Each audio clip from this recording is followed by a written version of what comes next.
All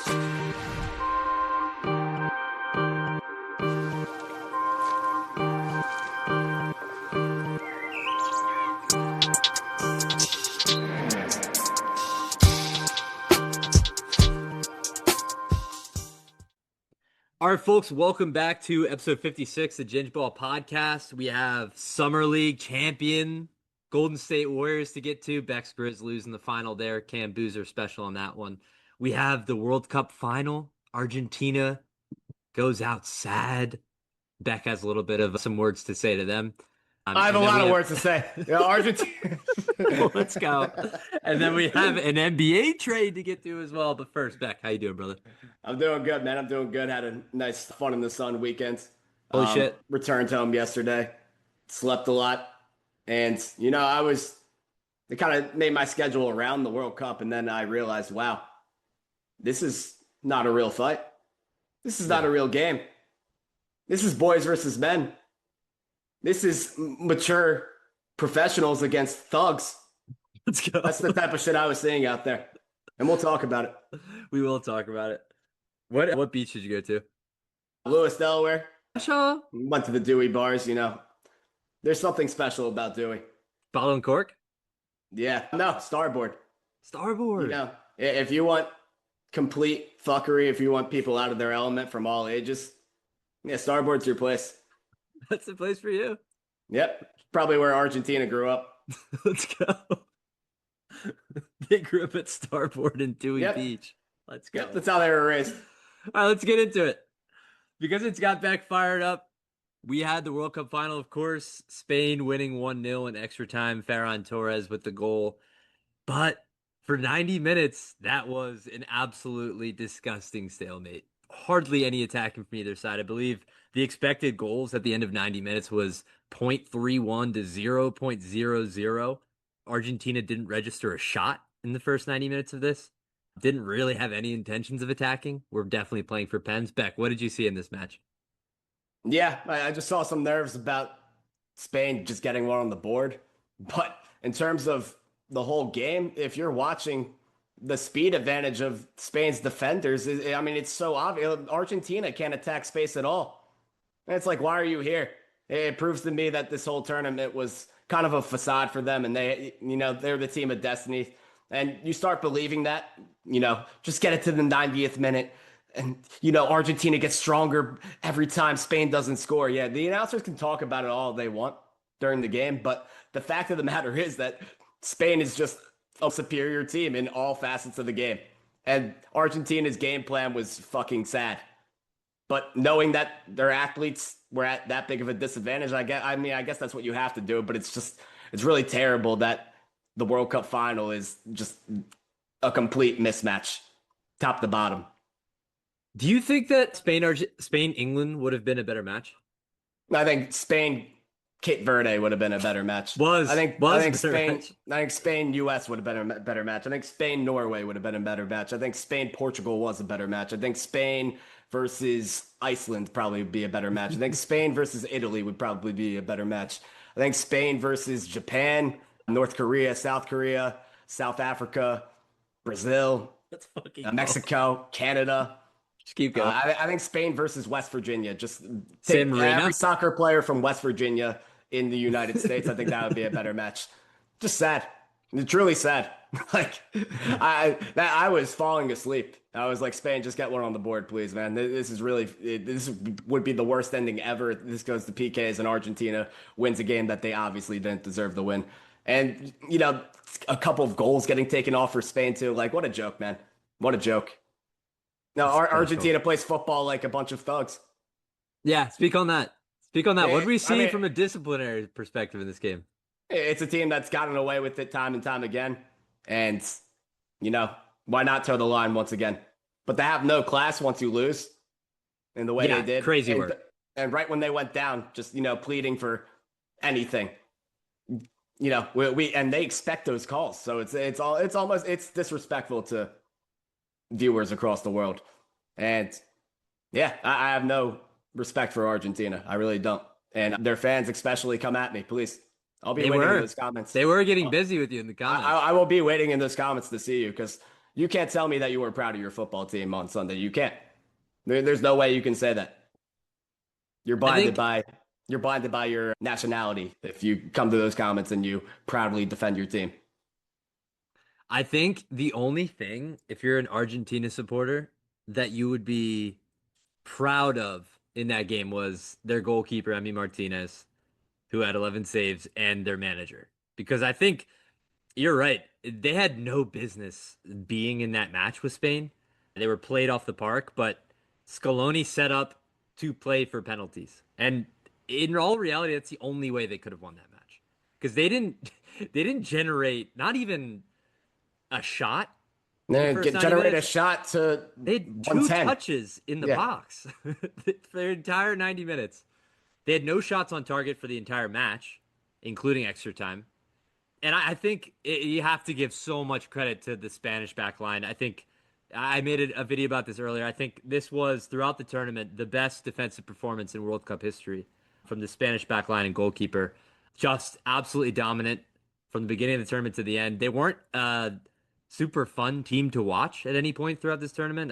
Similar to 2010, I feel like. They struggled to score goals, and they just defended well, and they were opportunistic. They scored when they had to. They had players come off the bench and score big goals. Ferran in the final, of course, Mikel Merino in the semifinal and the quarterfinal. They were the much better team, and you're right. I think Argentina got to the final. Kind of, they have to toe the line. Like that's what they have to do to win these games against teams that are so much better than them. I even think like England was a better side than Argentina. And you see that like when it doesn't pan out for them, the frustration and everything just comes to the fore. That choke out by Paredes, the ill-timed tackle from Enzo to get the red card, Messi trying to get fucking Cucurella sent off for covering his mouth. It's the dark arts. Yeah, and And it's the opposite on the Spain side. I mean, you see Moreno put his face on the line.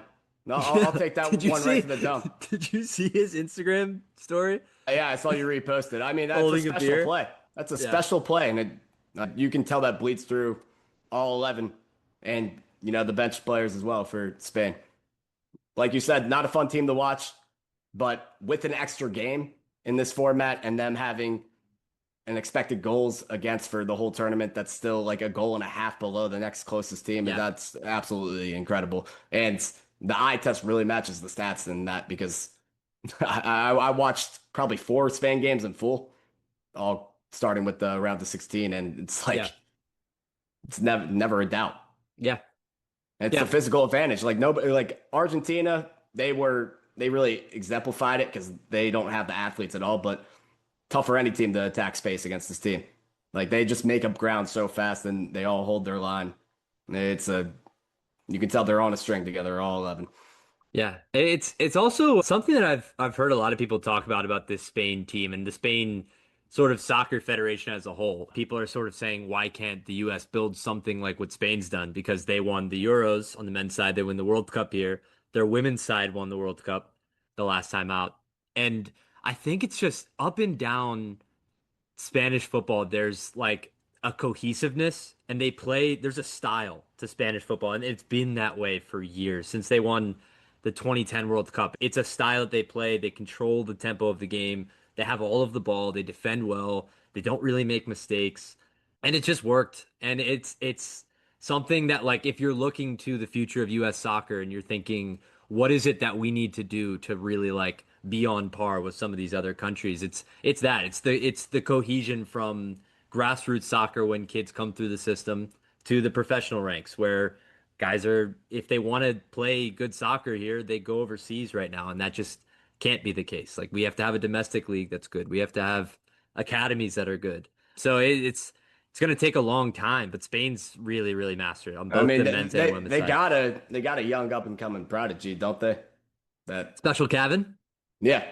I mean, he Kevin seems Sullivan. special, and that's through the academy, right? Or like the Yeah, he's a union, Union like Academy guy. yeah, yeah.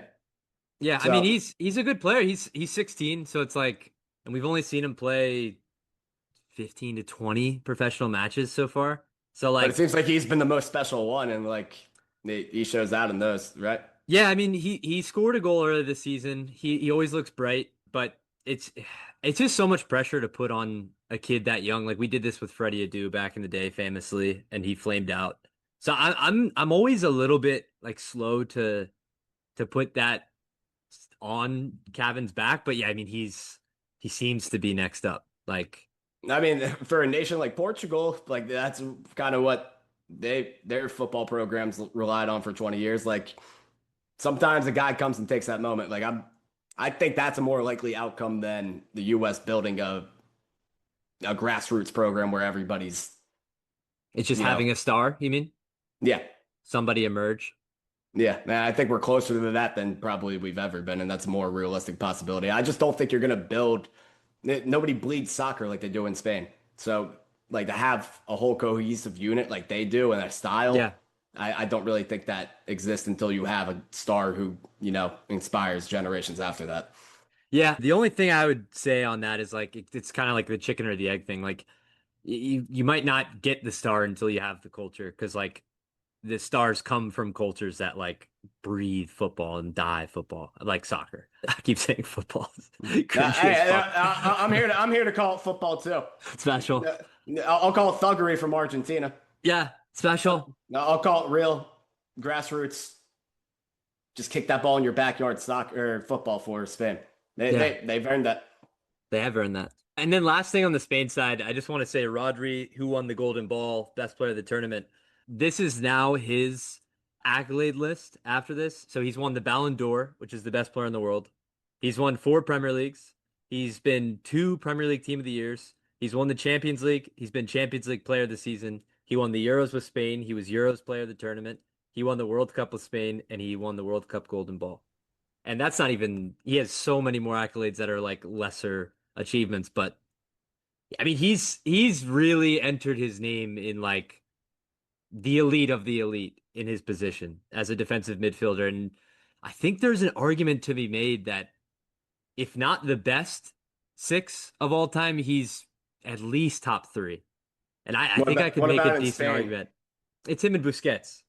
And I think because Busquets won so much with Barcelona, not that Rodri hasn't with Man City, but Busquets I think has won 2 Champions Leagues at least, and probably a million La Ligas. I don't even know how many he won.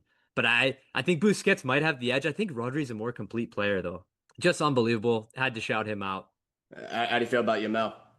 Lamine, I mean, this Yeah, is the let me. beginning, man. He's 19. Like, for him to be already at this stage in his career where, he's one of the main cogs in a World Cup champion team. It's sort of like Mbappe when he rose. It's a little different because I don't think Lamine had a great World Cup. Yeah, and Mbappe 4 goals when Yeah, 18 when they unbelievably win. special. Yeah. But Yamal had that at the Euros a couple of years ago when they won the Euros. So I mean, he's had sort of his crowning moment. It's interesting though. Like I wonder why this entire tournament he never really clicked.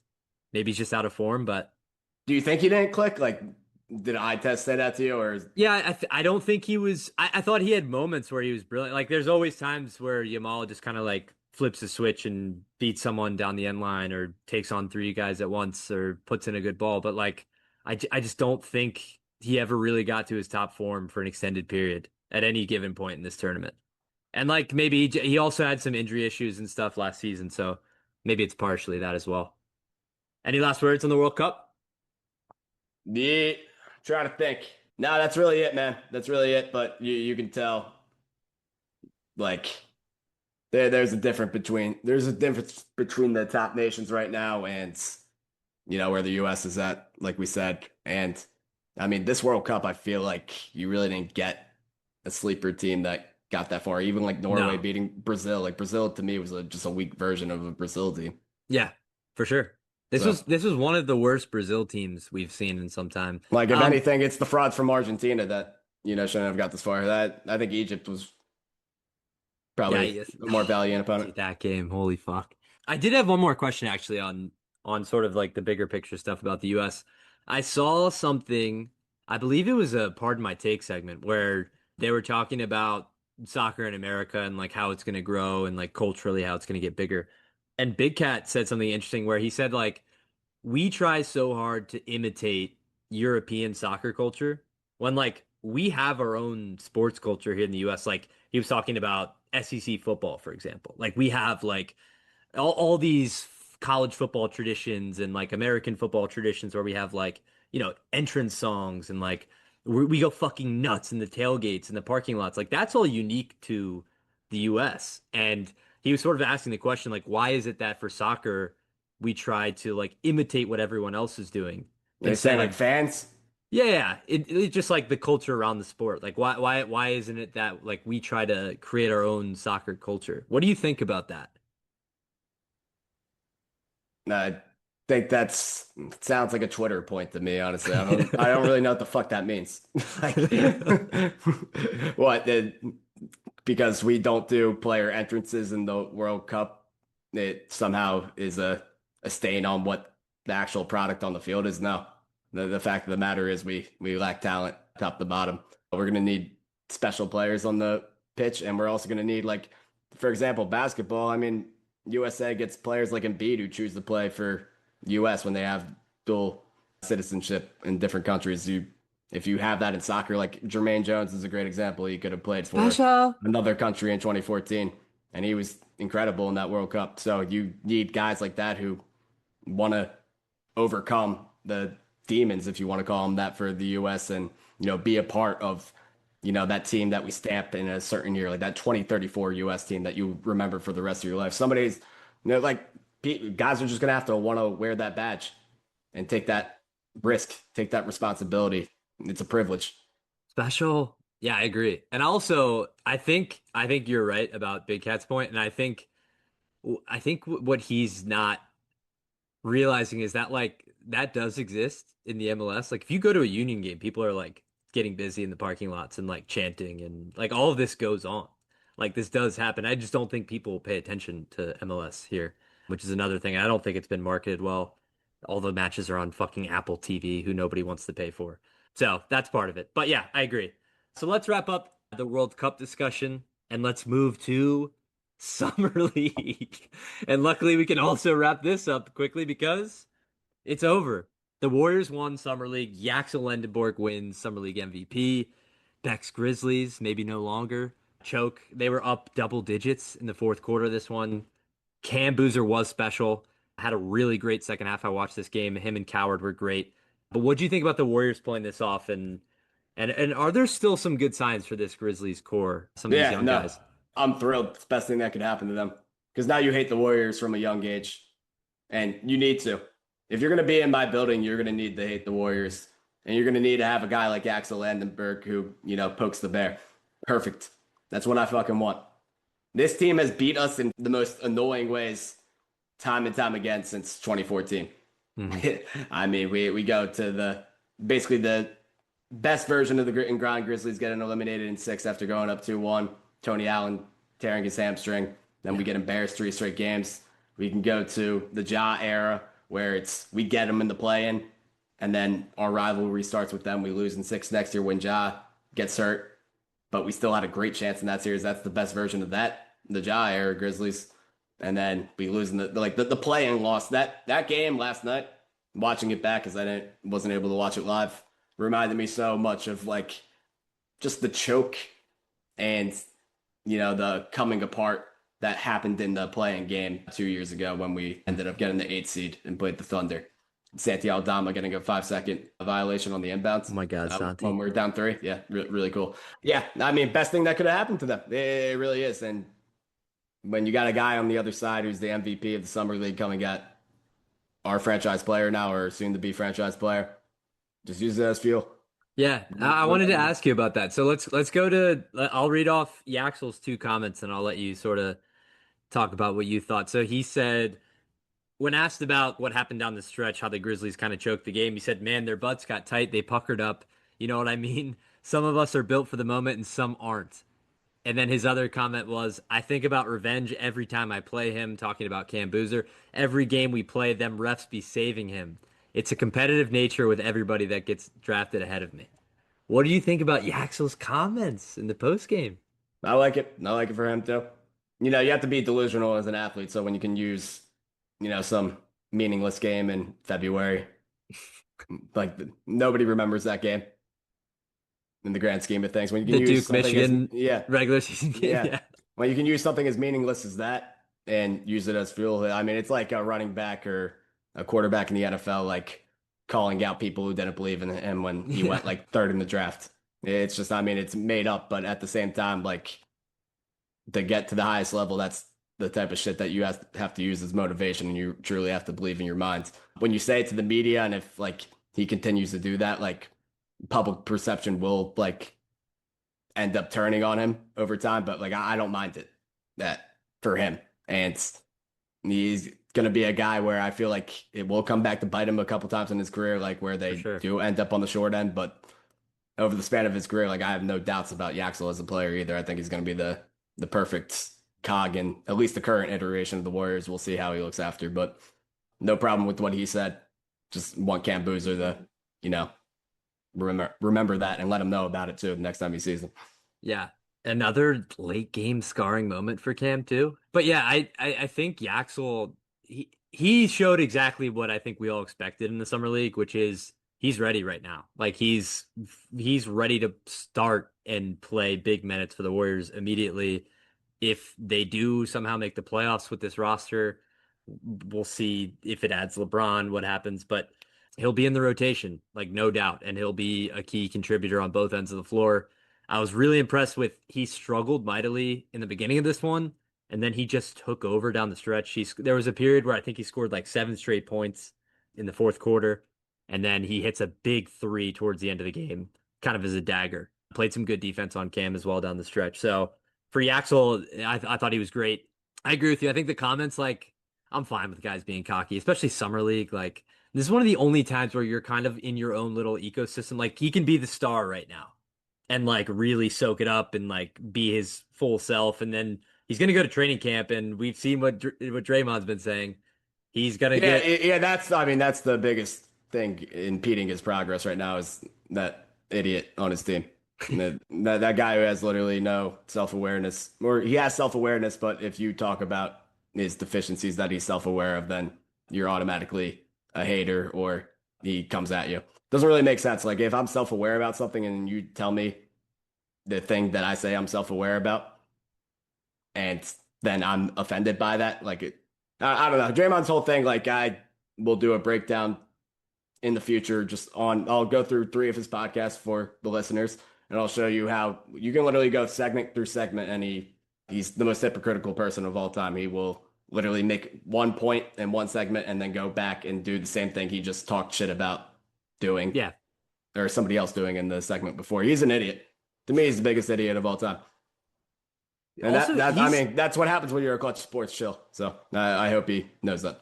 is it notable that he also is an unrestricted free agent right now, and he was kind of talking as if like he will be in Golden State for training camp? I mean, yeah, he probably feels somehow that his money's getting affected by Yaxel. I mean, that's what caused the Jordan Poole fight. Like, I wish he would just come, as much as he brings that up, I wish he would just come out and say, yeah, Jordan Poole was talking shit about how I don't deserve this money, and that's what made me punch him. Because, I mean, that's, at the end of the day, that's what happens. So just fucking say it instead of fucking beating around the bush if you're going to bring it up 20 times in the offseason. Just really Yeah. annoying. Like, Yeah. it's really annoying. Yeah, Draymond. It's also like I there is a part of me that understands where Draymond's coming a little bit with the Yaxel stuff because I do think Yaxel, this is even dating back to Michigan, like he's kind of a loose cannon with the media, and he just says like whatever's like he is not PR trained at all, and he just says like whatever's top of mind. Sometimes it like does burn him, and it did at Michigan a couple times, but I do think like as the vet, I think it's like fine to be like hard on him about that. It's just like the way he's going about it is weird to me, and like doing it publicly is weird, especially It, given that the it only pool thing comes off, happened. it comes off as weird because he's just kind of tone deaf in his approach, and it seems like he's personally offended. Like I believe Yeah, that he's personally offended by the way he like goes about saying it. He might not be, right. but He might you have not to be. have to understand like the way you kind of deliver that in your segments when you just keep saying training camp, Yeah, yeah. like you, And you especially considering what we've like seen him do in training camp. yeah, hey, you legit look like you're hypersensitive about it. Yeah, That and you can call anybody out who says that that's the way it looks, but I mean, objectively, that's how it appears.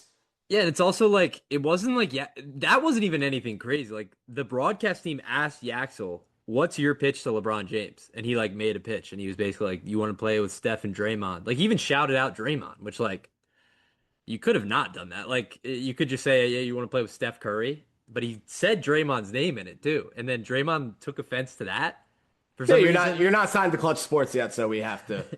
No, we're still ops at this point. Like, what I was mean, he? Was he supposed to just be like, "No, I'm not gonna make a pitch," and then like ESPN's like, "All right, fuck us, I guess." Like, yeah, I this mean, was he a would have got segment. shit from Draymond if he did that too. So yeah, I mean, you can't win. Yeah, Yeah, that's gonna be. I mean, I think Draymond thinks that his spot's up for grabs, possibly, but I think again it comes down to he thinks his money is being affected by Axel. mm. So that that's kind of where it's at.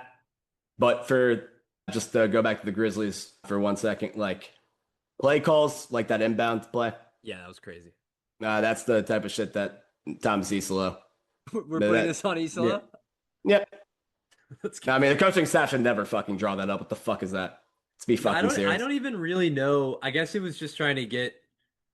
Of course, Omax like way overthrows it, but like even beyond that, was the intention just to get Boozer in like the far Oh, side corner of the court?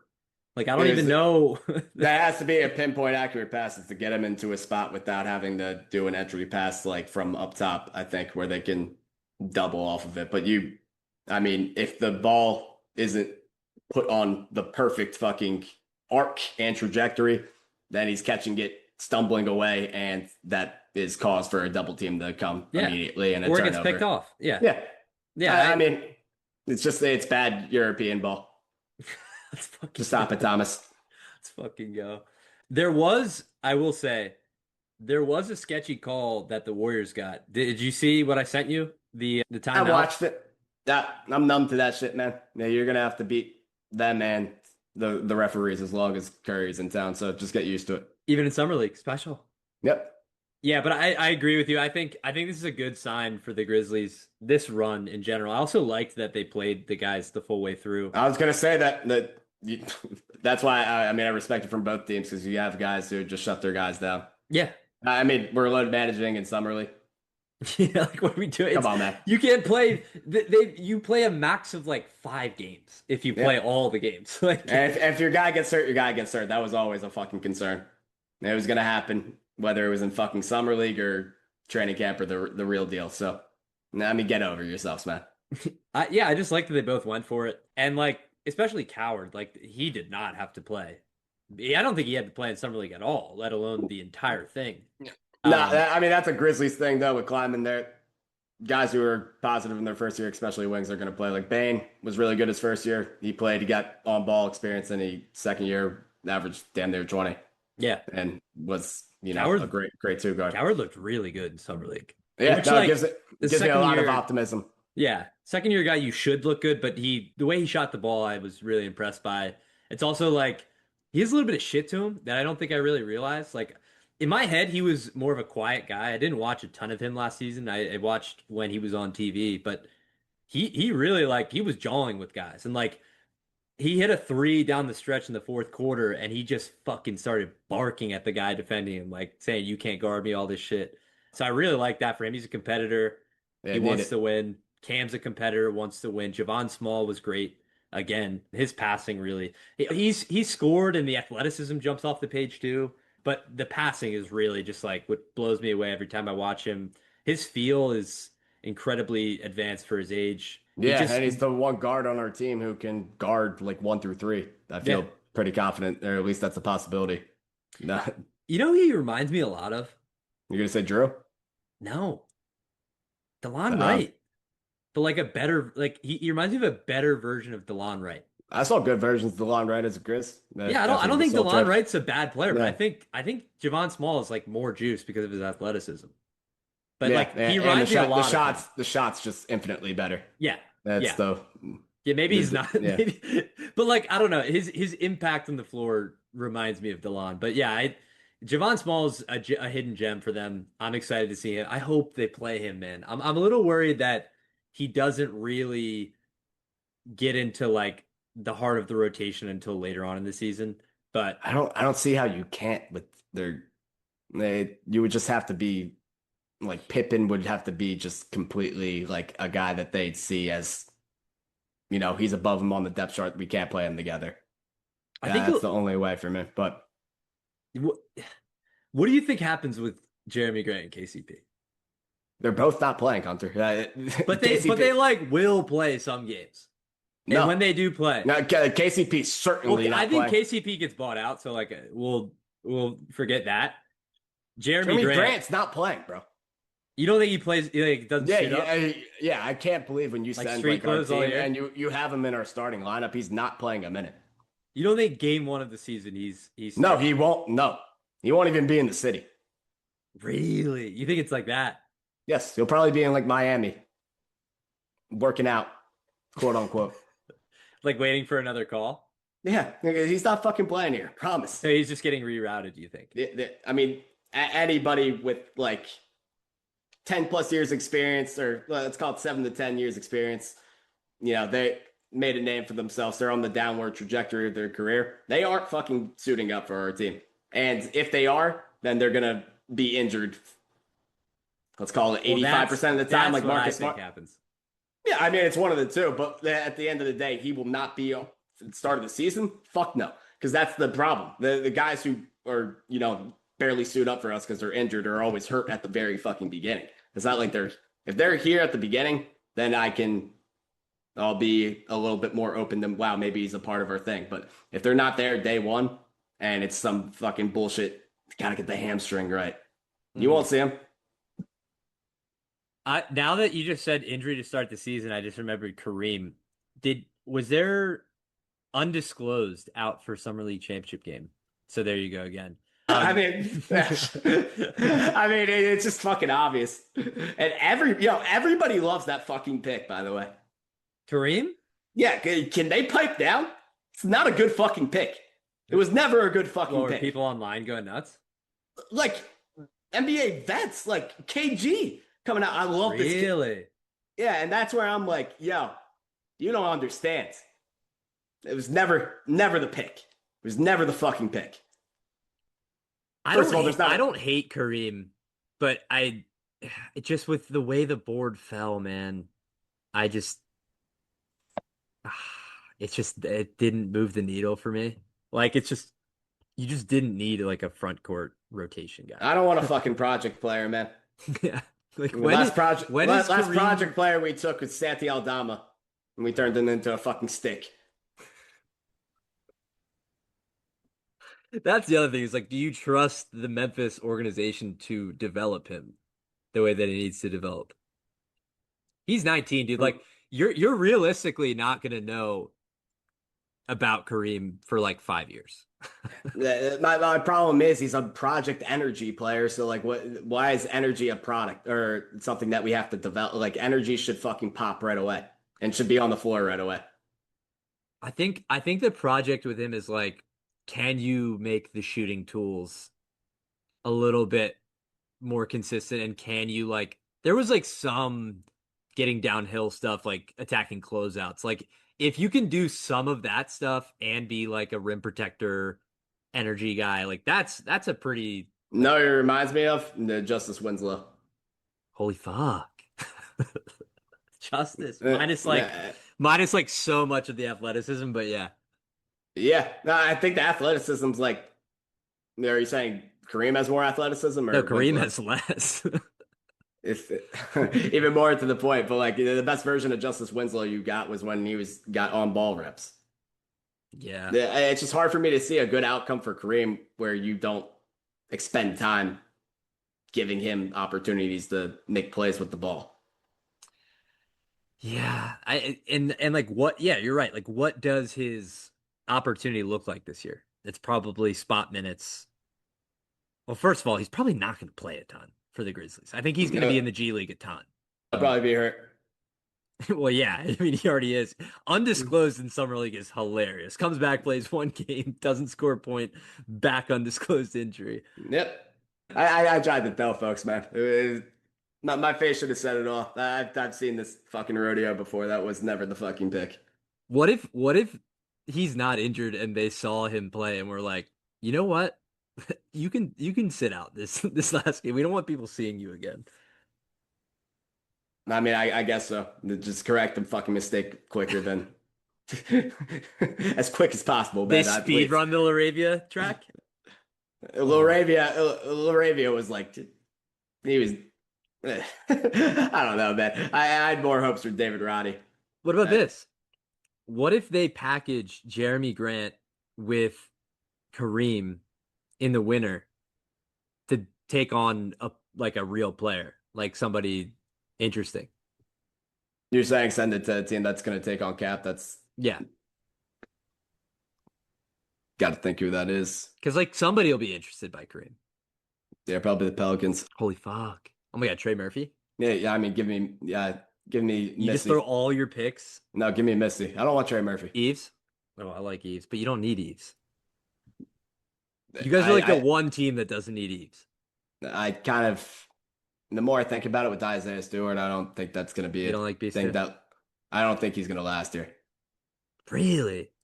Yeah, Why is that? Just like I just see like the minutes kind of not coming to fruition as much as you would think they would, and you ship him off to a contender mid-season. Sixers? Anybody who needs like I any take help, Beast too, dude. yeah, We should have been on the fucking horn for Beast too. especially with them bringing in post, it just screams that to me. Oh my god, I forgot about Quentin Post. Yeah, Does he get run? I'm not sure. That I think they kind of said there was a fuck you offer sheet to the Warriors, and the Yeah. Warriors didn't match it. Yeah, and they were Look like, up we're it. actually good Yeah. on it. Yeah. We're not gonna pay him 10 mil a year. Yeah, I don't know, man. It's kind of impossible to tell who's gonna have a run on this team when there's 21 people on the fucking roster. Yeah, then I think more than that, right? You said, wasn't it like Yeah. 23? Yeah, but thank God we moved back 5 spots to get 5 second-round picks so we could draft Kareem Lopez. Like, dude, what the fuck are we doing? Could have just taken Koa Pete and been super fucking normal. So special. All right. Wow. Yeah. In hindsight, that would have been a good pick. Let's I move mean, on. wait, before we move on, Hunter, I was on the pod saying, shake that ass for me, Koa Pete. Shake that ass. And me and Ryan were saying he wasn't a basketball player. Turns out, could be special. He could also Yeah. suck in real basketball games, but I think he's gonna be good. I think at minimum he'll be like very solid. I mean, the Suns are going to the finals. They are gonna be special. Dude, Yeah. people are becoming very Malawatch pilled. I'm seeing the tides turn in real time. I mean, they should be. It's some of the sexiest form you'll ever see. Shake Holy that fuck. ass for me, Kalon. Come on. I also shout out Sun subreddit. We were getting busy in the Sun subreddit, and somebody posted like a statistical deep dive on Malawatch after the All-Star break last year. Did you know that in the minutes that him and Book played, they had the second net rating in the NBA behind OKC, and they had the best defensive rating in the NBA? No, man. Somebody's gonna like How chill special on, that is? chill on that. It's like dude. 100 Yeah. minutes. Yeah, it's people are so fucking I insane. love that shit, dude. I was gonna see what your reaction was, and I was gonna say how many minutes it was. I hate small sample fucking lineup data. It's so Yeah. fucking stupid. I love it. I love it so much. You can spread any narrative you want, dude. I could tell people that Don Barlow is like the best player in the NBA in a 20-minute Yeah. sample. I mean, I think that could be a thing this year. It's just, He's gonna be special. yeah. But let's move on from Summer League. We had a trade. Lu Dort finally. OKC gets off the odd man out. Lu Dort and Ryan Nembhard, who I kind of like, are going to Atlanta. Zaccharie Risacher, the former #1 overall pick, to Dallas, basically just dumping him. And 3 second-round picks go to OKC. What do you make of this trade? I think there's a few things we can get into on this for each team involved. But what do you think about, first of all, Lu Dort going to Atlanta? I don't know. Again, What are they cooking? They keep just doing the thing I am anti, and that's bringing in the same fucking exact type of player. I guess so, man. Like, I guess so. You got depth, but it's just what different looks do you come out with, like Lu Dort? I don't know. One thing for them that I think he helps with is he can guard bigs. He can help guard bigs. Yeah. So that's cool. I mean, defensively, they're going to be unreal. but you're gonna have a floor spacing catastrophe still. And you say you like Ryan Nembhard. I'm sorry to tell you, he's not getting run on this team. They're just they There got just too many. aren't many minutes left Yeah, for there's no minutes to go around. Yeah, I come away from the straight thinking Dallas is the big winner. I a do. Risacher swing for Yeah, basically nothing. Yeah. I think that's like the best spot for him. Yeah, I think it's great. You take any like I don't even like him, but I think it's a worthy you, swing. you can just turn him into a fucking spot up shooter at this point around Coop. And if he doesn't pan out, then great. You gave up Brian Nemhard? You kicking yourself for that? Like it's a great swing for them. I still think he showed me a couple things his rookie year where I was like, there's some promise here. I just think the responsibility and the ask of him in Atlanta and the surrounding, offensive pieces weren't right in it. And then you took his minutes away and it killed his confidence. I think you can definitely revive your career. And I've seen it happen with guys in Dallas before when they were in Dallas. Josh Green, he was terrible. He was terrible his first year there. And then he figured it out, in a similar system or rather, guy's going to have the ball in his hands a lot. And well, he was with Luka, but with Flag. I just think it's a good spot for Reese Shea. And you also get, opportunity to be like a secondary ball handler at times too. Good spot for him. Yeah. Lu Dort, top 5, gonna look funny in the light, guys in the NBA right now? I don't think it looks funny. It's just No, what he ends up looking like for them. Yeah, no, Like he was in the perfect context for him in OKC. I feel like he is like primed for just like we're gonna really see like what Lu Dort is as a basketball player. Maybe. I think you get like more opportunity to shoot though. Like offensively, I can't really tell you right now if that's gonna hurt or help or just even out. I kind of tend to think it will even out.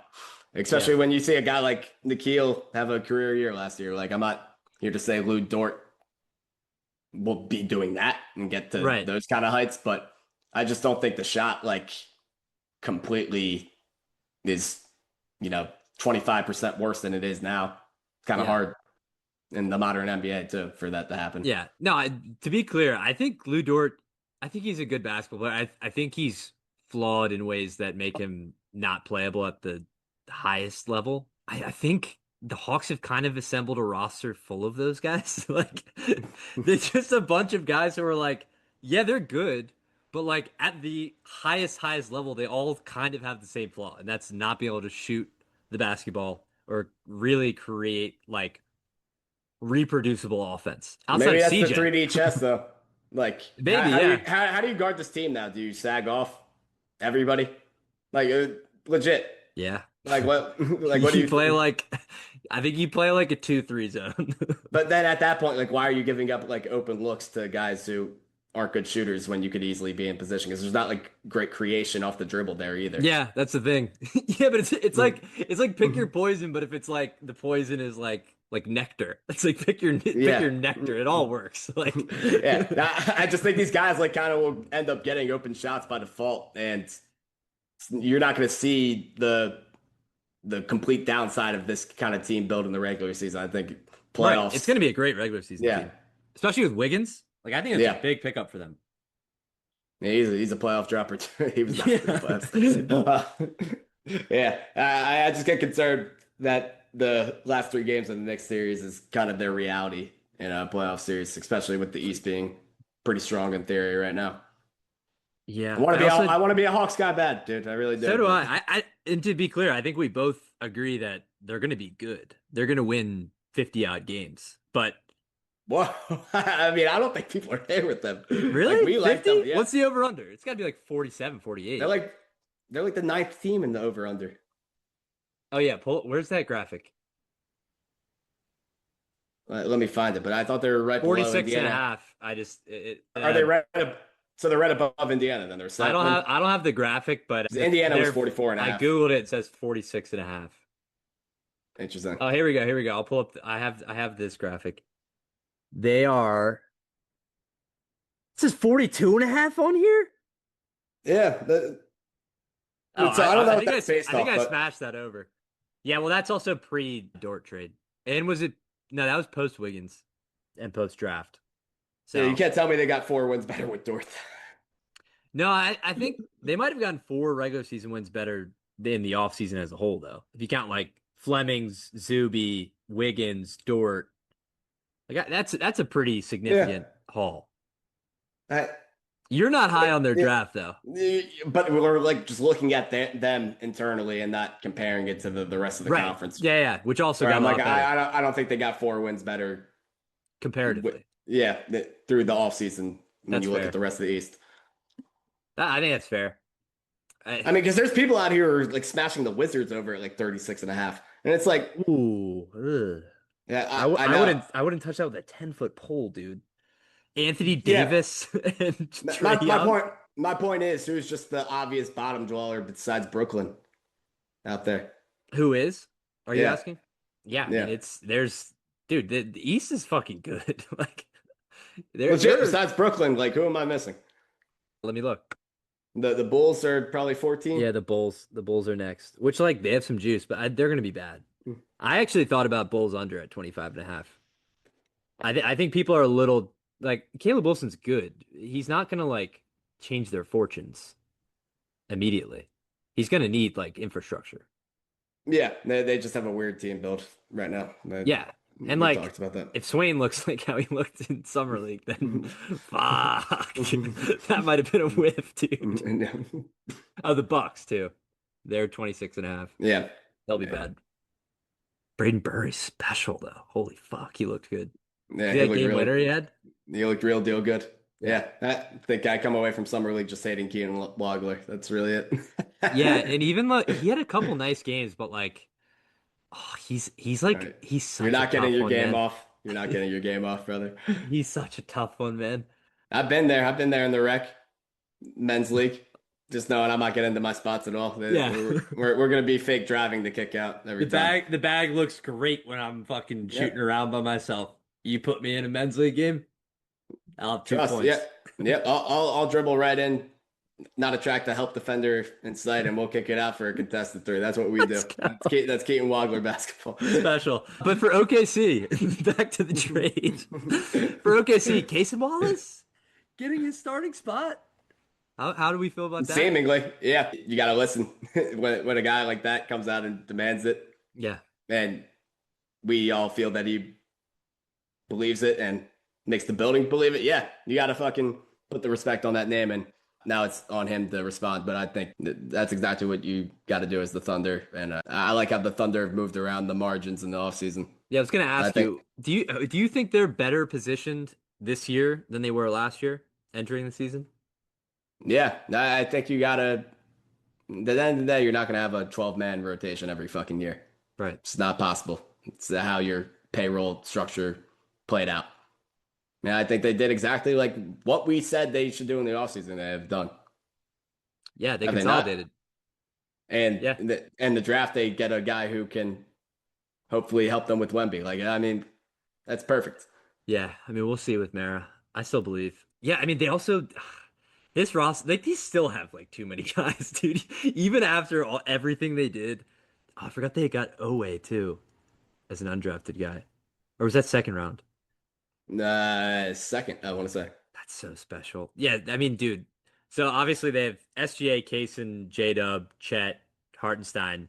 Then it's Caruso, Sturts, Topic, McCain, AJ Mitchell, Sorber's back, Kenrich is back, Ade Mara, other J-Dub, and then they got Owe. He'll be a two-way guy, but there's so many guys, dude. Still. Yeah.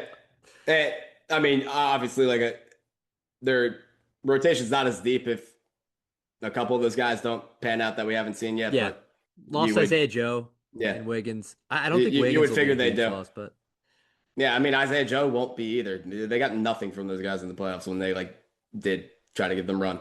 yeah, And I didn't hate Joe in the playoffs. He didn't have a good finals. The way Thunder fans talk Western about him, Conference it's finals. like he just never makes the. Like I saw him say something in the first round where they're like, he just does not make a shot when you need it ever. It Yeah, feels like. I can see And that. then I watched them throughout the playoffs, and I was like, yeah, I kind of agree. Yeah, I mean, there is. I mean, he's a one-trick pony. He's a shooter, and like those guys are so. I love him in Detroit, but yeah, I just think for OKC, him and Wiggins were kind of no-brainers, especially with McCain's emergence down the stretch. But that's all we have right now. Talk about Duran real quick. My bad. I didn't mean to cut you off. Yeah, fire it up. What do you got on him? Just him beefing with the Just in Pistons. general? Yeah. Yeah, like how do you feel about that? Do we believe that report? I saw that they said it was Chris Haynes who said it. I didn't see a report that actually said that though from Chris Haynes. I think it might just be like aggregation. I'm not sure. Yeah, I don't I don't know. think you get a young guy who's looking for his contract extension and it gets to July 20th and there's not even a market. Like obviously he's trying to test it around the league. There's nobody who's willing to even give him that around the league. Like even similar situation was Aiton back when the Pacers gave him that offer sheet. Like he's not even getting like the offer sheet from a desperate team that forces the Pistons to go ahead and match. So, I mean, his anger, if it is true that he holds resentment towards the Pistons, like you really can't, man, because you've seen this story before. If a team was willing to do so, they would. If he wanted to, he would. Yeah. Yeah, no, I mean you're right though. Yeah, no, I think it would make perfect sense for Duren to be pissed. And like even reading between the lines, he probably is pissed. Like say what you want about how shitty he was in the postseason, like down the stretch, but like he's an all-star and like you didn't pay him. So yeah, he's pissed. So yeah, I mean, I don't know. That's a weird situation for them to figure out. And like if they can't figure it out, it's gonna be really tough for them. Because like you lose beef stew, and if you can't get the contract situation sorted with him, I think it will get sorted eventually, or it'll be some situation where he has to sign a deal he doesn't want to, and he still plays, and he's kind of begrudgingly playing under it, which you don't want to happen, but might happen. Yeah, that's why if I'm the Pistons, I'm not. I don't know why this shit doesn't happen more in basketball. Like I can't really even think of an example of it. But in baseball, a lot you see guys sign prove it deals, like 1 year prove it deals. You're not. I don't think that's a reality or a possibility with the restricted free agent. Hmm. I'm not sure like who isn't willing to do so, but it doesn't like if I'm Durant, I would want to sign a 1 year, like just give me 22 or give me 25, give me whatever Kessler fucking got annually, right? Give me Yeah, 1 year and then I'll go out and prove it on the court. And prove for it the deal. Pistons, I feel like that's what you would want too, because if you sign him to, a lower annual value over like a 4 year contract and he's just pissed off about that this whole time and you're going to end up trading him at some point. Like that's just how it's going to go. Dude, they Uh, like they're sneaky at a point where they like desperately need him though. yeah, I mean, the roster's very thin, Like but for their timeline too, I, like I'm not sure how much you need that. but like Like, what are what you do gonna you, do? What are you gonna do if you can't get it figured out? Like what if he holds out? Like I mean, it's patchwork at center, man. you're just But rolling with like Paul Reed? yeah, and you're probably going to have to sign another, Yeah. guy on the margins, but make a trade, early December type of deal for a guy. I don't know. It's like you saw what he gave you last year, and it's like, how does that get better in a postseason setting? You kind of get what you have with big men. I never believe in the fucking development. We talked about this like during mid-season about Jabari Smith. It's like these guys who, have potential and look what he is now. Look what it is. Like the potential of young players, especially like fours or fives, vastly Well, over talked well, about. well, and Duren especially, he can't shoot like at all from three. Like he has like some, kind of like in between stuff, but like that's something where like that's just not a part of his game. So like you're not getting that. He's never gonna space the floor well. Like he's always gonna kind of clog up your spacing. And like on a team with Cade Cunningham, like that's tough. So he's never gonna be a seamless fit on this team. So I agree that you shouldn't pay him a max. Like those are the deals that like ruin your team building for like years and you're just fucked. So yeah, I'm good with them standing pat. It's just like there's gonna come a time where somebody's gonna have to bend. I'd assume it's Duren because there's also like not a crazy market for him. It doesn't seem like. So we'll see. That'll be an interesting one to sort of see through the trade deadline. because I mean, he could also get fed up and just ask out. And like Was Grimes a restricted free agent last year? Or was last that year, was that unrestricted? yes, no, he was unrestricted, right? I thought he was unrestricted Or as was he well. restricted and we let him test the market? I don't remember, but yeah, I mean, similar situation where like, Yeah, I mean that's the closest I mean, parallel I can way think of. worse Yeah, player, but yes, similar situation where like, okay, go get the money. Okay, you can't get the money. Okay, come back yeah, for yeah, 7 million yeah, a year. yeah. To me, it's got to be a prove it deal. Yeah, and if that's the case, then he's gone after the season, which I think they'd be fine with. Because you're But right though, they're both like not in a situation where they can't have each other right now. I feel like. yeah, I think the best outcome for both sides is that they just like exactly as you said, they do a shorter term, maybe even like a 2 year, like 50, and Yeah, just and maybe knocked out after one. yeah, Fuck it. a player option on the second year, like something Yeah. like that. But yeah, I think that'll be interesting to watch. If they do, I think they will sign him to some deal. I think the Pistons are much better set up this year than they were last year. I'm excited to watch them with Ibuka and Isaiah Joe and some of this scoring juice they'll have off the bench. Desperately needed. I mean, no Tobias.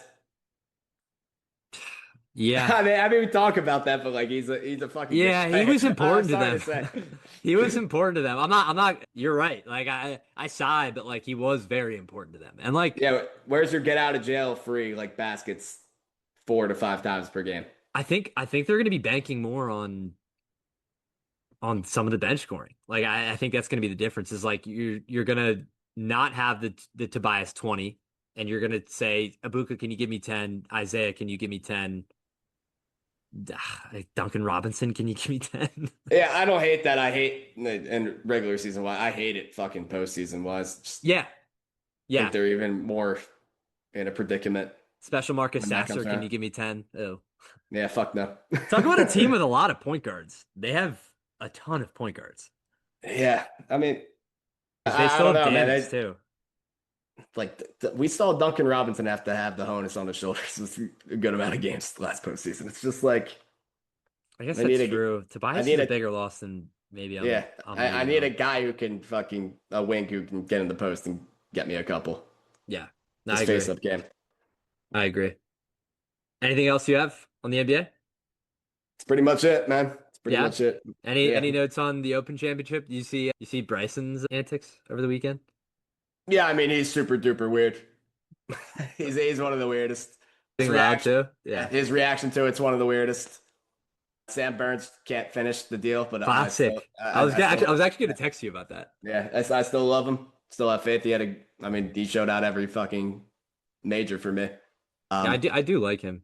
and then weird guys in the mix like Suber and Herbert. Yeah, and Fox winning it. I mean, weird championship, man. Really weird. Like multiple 8 unders. I don't know. Kind of felt fake to me. Wasn't a real Was it real? championship. Was Yeah. it So real? yeah, the RBC Heritage. That's the fourth major in my mind this year. Let's go. Special Good, heritage. yeah, good job, Matthew Fitzpatrick. Let's go. You're Let's a go. fourth major winning. But folks, thank you very much for we'll wrap it up on that one. The fucking Tony Allen. Yep. And LeBron just said he's signing after Ginge Ball ends. So. Let's go. He said Ginge Ball's taking up too much media attention. I need to get my own time. But Yeah, folks, said, thank you for wow, hanging in there. wow, those songs at Argentina. Fuck Let's go. Holy fuck. Let's go. Thank you very much. We will see you at 57. We have some NFL stuff coming soon. And we're in the dog days of summer, baby. It's where we get busy. Justice for Ryan Clark. Let's go. Ryan Clark, let's go.